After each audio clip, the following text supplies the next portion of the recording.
Hi, good morning guys. This is your DIY Dadon Bricks. Actually, rechargeable to. Power bank, sorry. Power bank 5,000 nga milliamperes. Gawa ng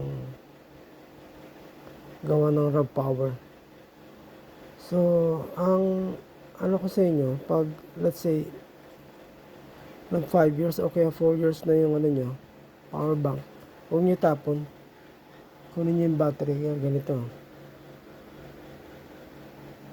So, yung battery, gumana pa. Ano?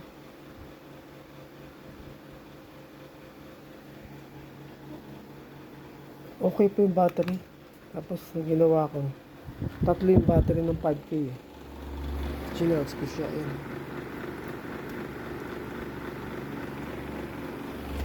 So, guys, huwag nyo tapon yung mga power bank nyo. Pag alam nyo nag-dissipate na, pwede nyo siyang, actually pwede nyo palitan ng battery. Sa akin kasi hindi na pwede palitan. Dahil, kinalawang na yan. Nakikita nyo sa kanan. Kinalawang. Kahit anong linis hindi pwede kasi, ayun yung IC oh. Sa kanan na maliit.